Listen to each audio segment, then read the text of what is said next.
to the track, the wall, makes the leap, and makes the catch! Amazing catch by Junior! He got it! A perfect game! 13 strikeouts. And Bonds hits one hard! It's a game! It is out of here! 7:56! What a special moment for Barry Bonds! Swinging a long drive, deep to right, going, goodbye! He has done it! He has changed the game of the night with one swing of his bat! Hello and welcome to Champions Adjust podcast, brought to you by Champions Adjust. Nice. Episode 47 of the podcast, Coach Bodzin. Episode 47 of the podcast. That's pretty good. We're getting up there, man. We're getting up there. Here we go. I do want to give a shout out to a family who I have not given a shout out to in a few weeks. It's the Massengills, Heavy and Carter Massengill, with their father, who I can't stand, James, who listens to us with them. I think this would be a good episode for them to listen to. So congrats, you're famous to all 50 of our listeners. Yeah, that's right. We appreciate every single one of those listeners. We do appreciate every single one of you, yes. And if you're a brand new listener, subscribe on YouTube or listen to us on any audio platform where you get your podcasts, or check us out at champsadjust.com for all your merchandising needs. Boom. Doesn't that website sponsor our podcast? It does sponsor our podcast. Really cool, man. You can also go there. There's a new tab on the website that says Baseball Arm Care, which will lead you directly to Coach Bodzin. What? Wow. This is news to me. Yeah, I put it up there. Heck yeah, dude. I got to look at it and critique it. Well, literally links to the MPA website. Oh, word. Thank you. Just so when people go to Champs Adjust, they know it's run by me and you. You can check out my mindset program. Then you can go to exactly where you're certified and accredited to coach pitching. Yes. And you can contact us both from there. Or you can check out all previous episodes. You can check out our merch, all that good stuff. So that's enough self-promotion. Is it? Yes. Okay, then. Because I have a very important thing to discuss with you. Of course you do. I'm very excited to hear it. Very important thing to discuss with you. Yes. Effort. Effort. Like the effort we made today to get together. I've been thinking a lot about it. Okay. Based on our games over the weekend. Sunday, thinking about me and my life and the effort that I give, the effort that you give. Sure. But it's hard to force effort onto a team. It is. It's almost impossible. Sure. Effort has to come from within. It has to come from the love of doing what you're doing, even if it's really hard and even if you're not doing it very well. Yes. And that goes across anything in life, right? Like, we can talk about the mental side of depression, right? And it's, when you're depressed and you're sad and you just don't feel like getting out of bed, you don't want to make the effort, right? Mm-hmm. There's nothing that's really motivating you to make the effort. And, I'm a firm believer in the baseball realm. If you're not willing to put the effort in, and we'll call it what I called it, or if you're not willing to give a shit, it's that give a shit meter. Like, if your give a shit meter is near 0 or even 25%, then don't show up. Don't drag down everybody around you just because you are low on the give a shit meter. When I have a bunch of guys who are on very high on the give a shit meter, they give everything they got whenever they have it. If you're down here, you're dragging everybody down with you. And I have a fundamental issue with people who drag others down because they don't care. Yeah. Which is hard because, we're coaching 15-year-olds, which means they're starting to figure that out. Mm-hmm. They're at the age now where life and reality is starting to hit you, but it kind of, goes from 0 to 100 pretty quick. Yeah. They're just so many things in their life are adjusting and changing, bodies, relationships, the amount of schoolwork they have, the pressure they might feel to now start thinking about college or the rest of their life, or, whatever messaging they're getting at home. That could all be tough on top of them trying to be baseball players. Yes. None of it is easy. No, gosh, no. But there's a path that many people before you have laid. And so you can walk that path. And the number 1 or number 2 rule is to care and have effort about it. Number 1 rule is probably to keep showing up, because it doesn't matter if you have effort if you're not even there. Sure. And number 2 is actually have full-blown effort, or the best that you can give that day based on what you have in the tank. Mm-hmm. And that's really important. And it's not just at the games or the big test. It's like all of the time. Right. Then when you actually get to the thing that matters most, it feels easy to show up in that capacity because you've trained yourself that that's just who you are as a person. Yes. And it's always interesting.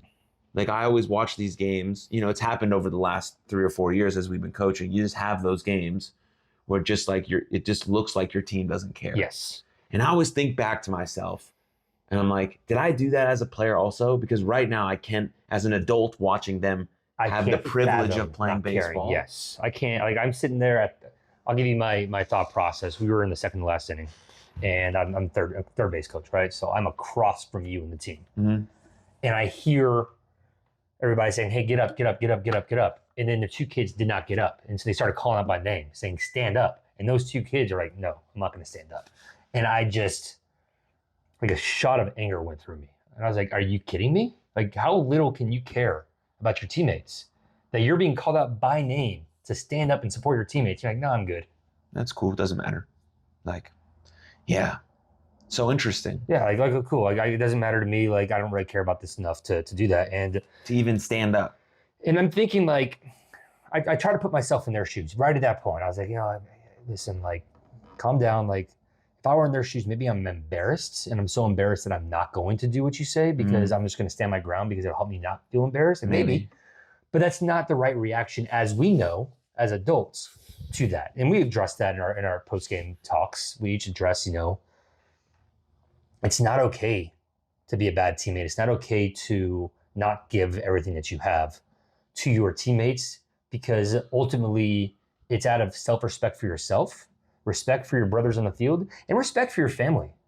Respect your parents for spending the money to get you on this team. Respect your parents for taking the time out of their day. I mean, we had games at 1:30 and 3:45. That is the entire afternoon / evening dedicated to baseball to watch the kids not care. That's what irks me, and it always has. So to that point, yeah, I try to put myself into their shoes as well. It's just, obviously we can't afford to do that anymore. But did we do that when we were 15? I don't know. Like I do know my coaches, when I was in high school, if I did that, would ream me. I would run ruthlessly. I would run for hours if I laughed about a loss after losing. Right. Like I wouldn't be able to walk the next day. I know that. Yeah. Because I can't see myself now as a 12, 13, 14, 15-year-old doing that because I want to be on the field so bad playing. Sure. Hence why I coach baseball, why I've been a men's league, all of the stuff. But I know that I did do that. I can't say that I didn't, but I can't remember it. Sure.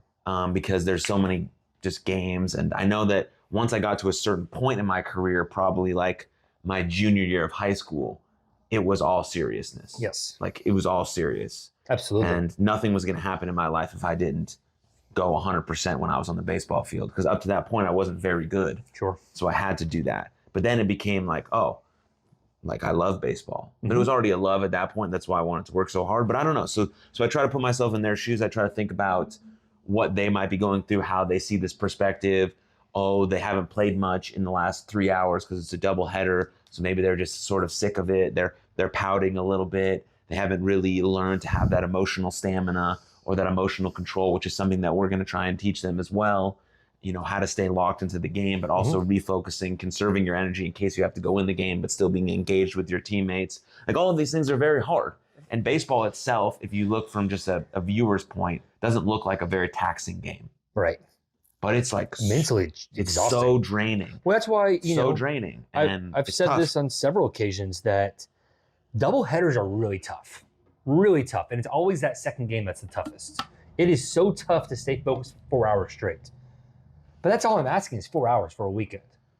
Yeah. Like I even had to bring them up with 20 minutes left saying, hey, you're losing focus. I need 20 more minutes from you. That's it. Just 20 more minutes for the rest of the day for you until next week. It's all I need. Right.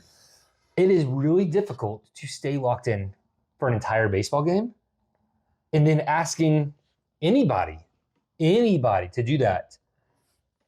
Asking major leaguers to do that for 2 games in a row is not easy. Right. Because it is emotionally and physically exhausting. It is. to like I come back home and I'm sitting on a bucket or pacing around the, we're coaching, but I'm not out there playing. Right. I come back after 4 hours exhausted. Like I am just mentally brain dead. I've had so many scenarios in my head. Right. I'm trying to figure out how to do this, trying to do that. One of the biggest challenges in fall ball with 14 kids is trying to even out playing time. It's very hard. Which there is no such thing as even playing time because there's no such thing as even capability to play baseball. Right. I have some guys who are so good that I cannot take off the field at all. I have other guys who aren't as good and they might not have as many positions. I have a lot of trouble getting them into the field. Mm-hmm. But you still have to try. Have to. And of course, I care, as you know. So I really beat myself up over it. And sometimes we don't hit the mark. No, I pulled the kid off to the side after the games on Sunday and apologized to him and said, hey, you're doing everything right. We really love your effort. You just didn't get into the game as much this week. Yeah. Like, it's unfortunate. I did not like that. I promise you I will do better for you next week. Yeah. And I gave him a pat on the back and I said, thank you for understanding. He, obviously he's 15. I think he's 14. He wasn't very happy with me. Sure. But it's the least I can do because I do care. And I felt terrible for the kid. At least he feels your honesty. Like, can I understand did not that. like the fact that you were on the bench. Like, that's not cool. But also, you played a lot the first 2 weeks. These two guys did not. I had to get them in the game more. Yeah, and we just need to try to have it's not going to be equal, but enough play time to see some real evaluation. Yes. Because one game or a couple at bats could just be a bad day or a bad outing or Sure. a bad moment. But the span of 4, 5, 6, 7, 8 games, 10, 12, 13, 14 So at give me a bats. better idea. You start to get a better idea, not the full idea, right? No, A season's a long time, especially in baseball, so things can turn around and things can happen. But you only have a limited amount of time in fall before we don't really touch base with them for a while. Right. And then we have to make decisions of who we're keeping, who we're letting go, and what team we're going to put them on. And what we're trying to build. Because of what we're trying to build as a group, unison. I think that's the toughest part, and we're going into a whole different direction of effort, but I think that's one of the toughest parts about coaching at this level is how much you do care about every kid that you coach, but you still have to make very difficult decisions. Yeah, that's always, it's honestly, people say the worst part about coaching is dealing with parents, right? That's the worst part because it's not on the field, it's off the field. You have to explain things. You have to explain things that you've really considered to other people who aren't in your mind. Mm-hmm. And then expect them to understand. Some people don't understand. But to me, the most difficult part is caring so much about these kids and then having to tell them, hey, I love you, but you're just not good enough to be on this team. Yeah. I did that last year. I cried when I told the kid that. I told a kid that I was going to suggest that he drops down to a different team. I sat with him and I cried when I told him because I loved the kid so much as a person. He just wasn't doing it at the level that we needed. Yeah. And it's difficult. And, I think there's a lot of coaches out there who don't have that problem. I think that's probably an advantage that I have, that I do have that problem because nobody could ever question how much I care, but also I have to figure out a way to hone it to where it doesn't affect me so much. Right. We try really hard to separate you as a baseball player and you as a person. Yes. Ultimately, we care about you as a person no matter what. Absolutely. If you're bad at baseball, it doesn't mean I don't love it. You're an awesome person. I don't care at all. Just on the field, I can't give you the same opportunities. But when we're doing the thing, which is baseball, then we have to. It is our job to do that. Like I'm literally under contract to do the best I can to win baseball games.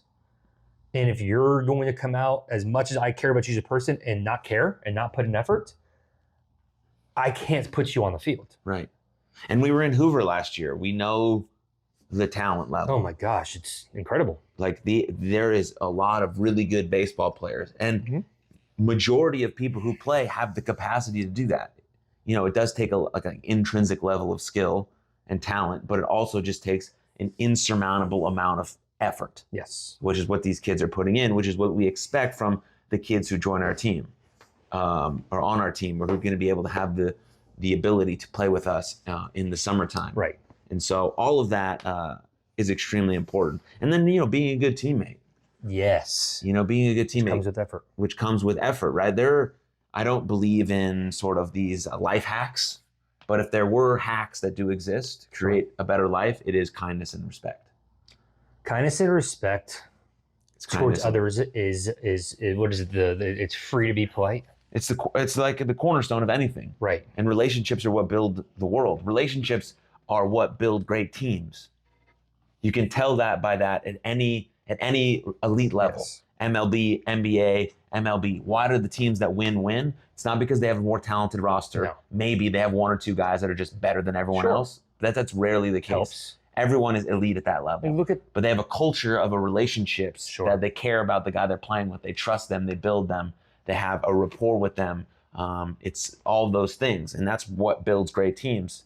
And it's harder to do that in youth sports because teams don't really stay together for long periods of time. Yes. Unless you get really lucky, which is what we're trying to do, to have 15, 16 to 17, a 3 core years in a group, core group, of yes. 3 years. So by the time they're almost getting ready to go to college, hopefully we've got them a spot to play there, that they're just thriving with each other. They've created lifelong relationships. These are people they want to stay in contact with when they go to college, or God willing, they get to go to college together. Yes. Like, holy cow. And they've gone through the trenches together. They've gone through their first breakup or their first love or their first heartbreak together, their first championship, their first, like all of these things, whatever it is. Like, that's really the beauty of it all. Yes. You know that. Mhm. You've met some of your best friends from just the baseball world. Yes. I know that for sure. Those are I met you in the baseball world when I was fucking 13. Yeah. Like, And yet I'm not a groomsman. oh God, here we go. But some of your other baseball guys are. So Yeah. like, it is what it is. Yeah, I'm not salty. It's fine. Mhm. Yeah, not salty. Oh, I love it. I just wanted to make that mark. Whatever. Yeah, Coach Aaron, for all that we have together, did not make me a groomsman at his wedding because I'm not good enough for him. As he said with his eyes, not his words.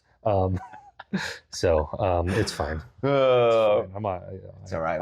I don't cry at night. We're only going to talk about this for the next 360 days. That's right. Here we go. I'm never going to forget, though. I know you're not. Every episode, I'm going to mention it. It's like the dude from Superbad who peed in. People don't forget. Didn't that was James Franco's little brother? Yeah. Yeah, that's great. That's I love awesome. him. Anyhow. But yeah, and then there's this thing by Angela Duckworth, who was like the woman who basically came up with grit. Okay. She's like the lead researcher. I've actually had duck and grits before, so that's very ironic. Really? Yeah. Yeah. Yeah, she's an amazing woman. She came up with grit. And Cool. basically what she says about talent, or effort, excuse me, is that it counts twice. So there's an equation that's talent times effort equals skill. Talent. Okay, wait. Talent times effort Equals skill. Sure. And then skill Times times effort equals achievement. Talent times effort equals skill. Skill times Effort equals achievement. Achievement. So effort counts twice. Interesting. So I like that a lot because you have a talent, whatever it is. We should put that on a board. And You put it in the dugout. you multiply it by effort. Sure. Now you've acquired a skill. So you Uh-huh. have a little bit of talent running. You put in effort. Now you're faster. Now you have a skill. And then you take that skill and you put it in the midst of like a performance and you multiply it by effort. Now you have achievement. Yes. And that's basically how you should live your whole life. Knowing that effort counts twice. Yes, you still have to have some talent. Yes, you still have to acquire skills. And yes, you're still trying to achieve something. But the most important thing out of all of the whole equation is that effort counts twice, more than anything else. Double more than anything else. And it's, to me as a coach, the bare minimum is effort. You might not have the skill. You might not. Not yet. You might not have the talent or the skill, but you have the effort because it's controllable. Right. And so if you can't give me effort, I think the reason why it bothers me so much is I give nothing but effort. It's because we love it. Right. So you don't have to be a great baseball player No. to make me proud to be your coach. Right. In fact, I would much prefer a less talented person who gives a ton more effort than a more talented person who gives a lot less effort. Mhm. As I realized last year when I had a very talented team that didn't give as much effort. And that was the bane of my existence with that team. But then this fall, we see 5 or 6 guys who have talent, maybe not all the talent in the world, but they have talent, and they make up for not having as much talent as everybody else by their effort. But then we have several kids who, some might have a lot of talent, they just don't give the effort, and some don't have as much talent, just like those other kids, but they just don't give the effort. Yeah. And it's noticeable, and it's disappointing, and it's unacceptable to me. And it's our job to get them there. Yes. So that when they attend their high school or anything that they're doing in life. Anything that they're doing in life, yes. they remember us, at least a sliver of us telling them that effort counts twice. And it's super important. And I'm going to show up on time, maybe be early. I'm going to stay out late. I'm going to volunteer. I'm going to ask how I can help. I'm going to be a good teammate. I'm going to run on and off the field, or I'm going to clean up the trash, or what. All of this stuff that's all effort. None of that has to do with, hitting the game-winning home run or making an A+ on your test. It's about effort, and we praise that. We have yet to praise any sort of outcomes because we've tried to not do that. Now we get stuck in praising outcomes sometimes because we're human, but we just try and praise the effort because it's actually scientifically proven that praising effort increases performance because you don't get attached to an outcome. You don't get attached to an identity. Hey, you're a good hitter. Well, he only thinks I'm a good hitter when I go 3 for 3. Instead, he's saying, I praise that you swung at a good pitch. Sure. Nice quality at bat. Way to battle off with 2 strikes. Absolutely. Like all of those things are what we're trying to praise. And so it's less about motivation and more about the reality of the situation. Like this is what's real. And who was it last week that happened on Sunday? Somebody struck out swinging on a quality at bat. It was at the 7th pitch. And I went in the dugout. I said, that was a great at bat. Well, it doesn't matter. You struck out. You had a great at bat. Yeah. Maybe they popped. I don't remember what they I don't did. know what happened. Yeah. But I remember going up to them and they were not thrilled about what happened because they were worried about the result. I don't care about the result. Like, we dealt with that all the time. A couple years ago, we had a player who had a terrible approach, just would get hits. It was harder to say, hey, man, great approach, great at bat. Like, they weren't good approaches or good at bats. You kind of got lucky. Right. But then there's other kids like, you're hitting like 200 in the season. Yeah, but your effort's freaking awesome. And the approach is there. Like hitting is all about your plan of attack and trying to then execute that plan. And then basically your only job as a hitter is to try and hit the baseball hard. Yes. And the only way you can do that is if you have the right plan heading into the box, your timing is good or at least semi-good, and you have the right approach, meaning swinging at the right pitches, right? If you swing at the right pitches, you give yourself the best chance you can to hit the baseball hard. And then if you see more than 7, 8 pitches, then it's already turns into a quality at bat, no matter what. Yeah. Or if you move a runner over, 6 or pitches, whatever, right? 6 all that pitches, stuff. or 2 pitches, or 3 pitches after 2 strikes. It's the same idea You you do one have of those, it's good at bat. with pitchers, right? Yep. Throw the best pitch that you can. Mm-hmm. I had a kid the other day. He went up against a bunch of juniors. A bunch of dudes had beards like you. Mm-hmm. Nice. He hit 2 batters, gave up a freaking bomb, struck 2 out, and gave up, I think, 2 runs. Cool. And it's like, dude, that's awesome. That is awesome. That's a great outing. Because you're not even in your freshman season yet. Going up against big dudes, and you're effectively approaching them. Mm-hmm. That is a great approach. You're not upset about the home run or hitting a couple batters, which happens in off speeds when you're working on stuff in the fall. You're worried about the fact you struck a couple of them out and you were getting weak contact. That's awesome. Right. That is the outcome we're looking for. Yeah, I mean, it's one of the cornerstones of being mentally tough is saying, so what, next pitch. Mm-hmm. If you can do that and actually mean it, man. The most important pitch you're going to throw in a game is the next pitch. Now, the best pitch you're going to throw is strike 1.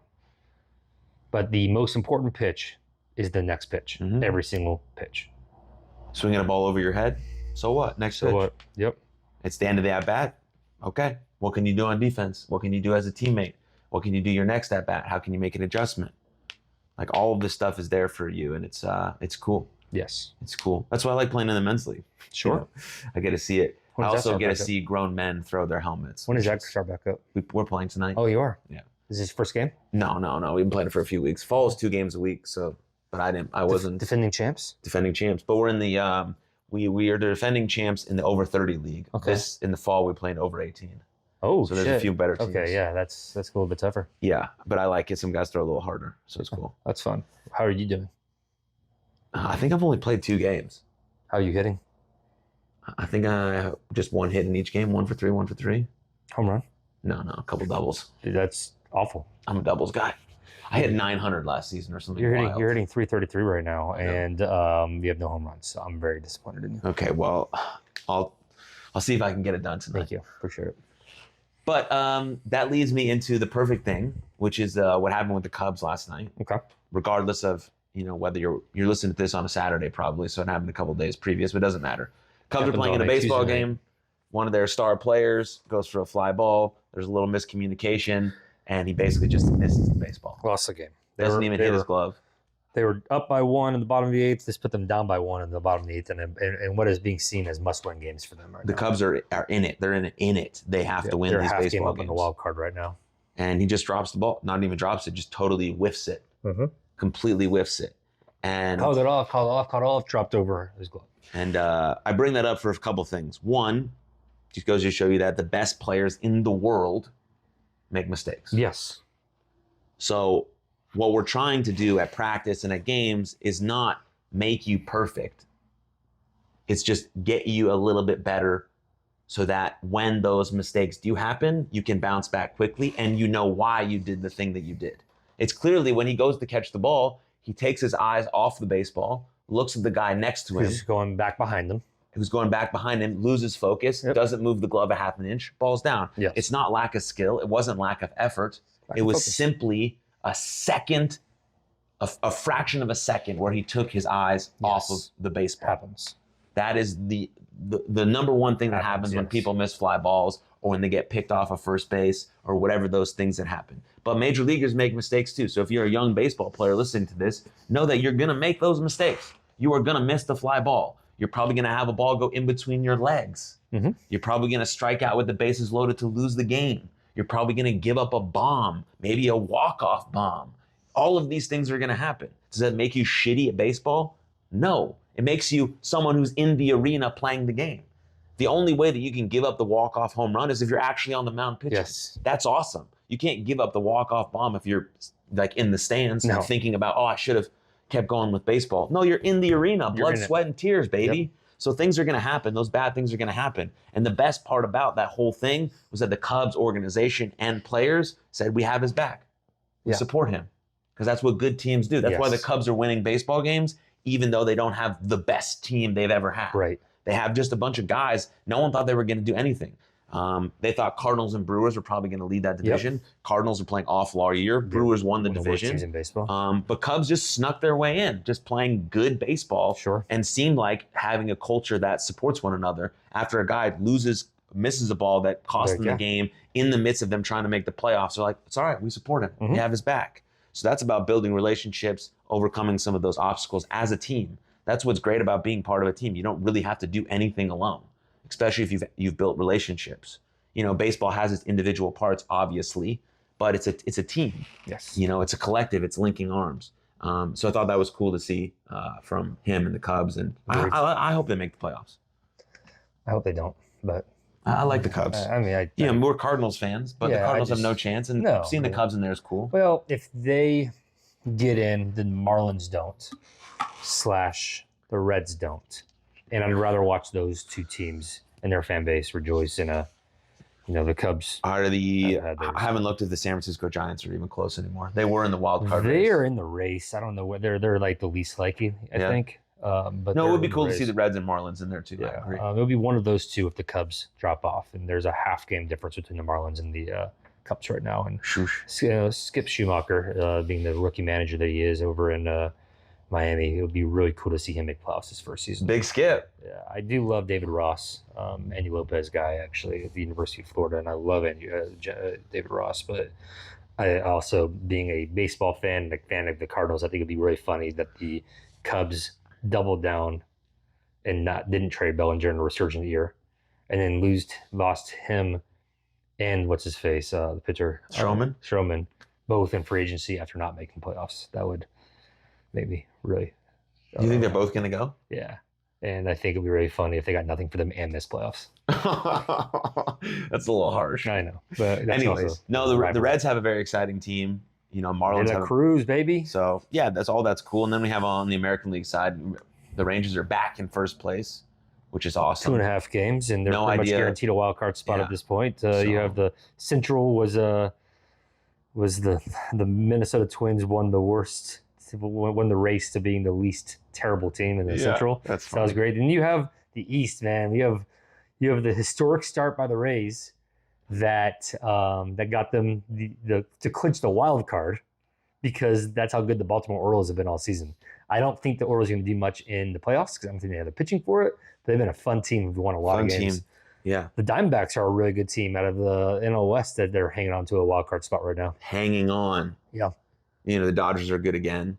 The Dodgers are really good. I read a stat. I think it was like for the first time in 30 years, the Yankees, Red Sox, or Cardinals aren't in the playoffs. Yeah, I saw that. Did you see that? Yeah, the Yankees and the Cardinals, who are both historically good, very, very rarely have off seasons on the same time. Yeah. Now you have 27 rings and 11 rings, so you have 38 rings between those two franchises, and not very often are both teams terrible, and they are Bad. I think that the surprise team of the year was the San Diego Padres, because you have just a myriad of issues that came out of that franchise of just like, hey, you have so much talent. And you have the National League Cy Young Award front runner in Blake Snell. Mm-hmm. You have Manny Machado, you have Tatis, you have Soto, Xander Bogaerts, and Soto, and you just have such a great team, and they're not going to make playoffs.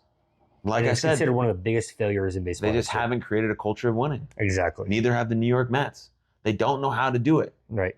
Yes, you can be talented at baseball. You can buy as much talent as you want. Yes, but it doesn't create chemistry. It doesn't create cohesion. It doesn't create wins. It doesn't create trust. Such a great manager. Right? So I'm all in for the Rangers. I hope they. No, I'm honestly, like, me. I used to work for the Rangers. I fully admit that I'm a fair weather Rangers fan. When they're good, I enjoy watching them. When they're not, I care less.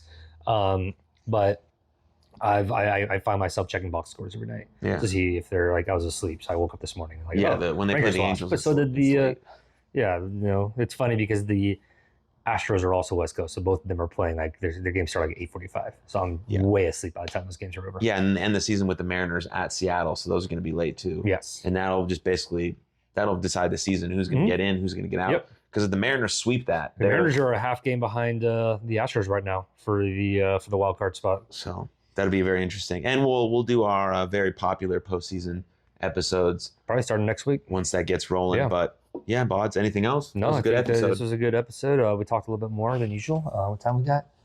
1:40. Oh, you gotta go. Yeah. All right. So thanks for listening. Thanks for watching. Appreciate you, and always remember that champions adjust.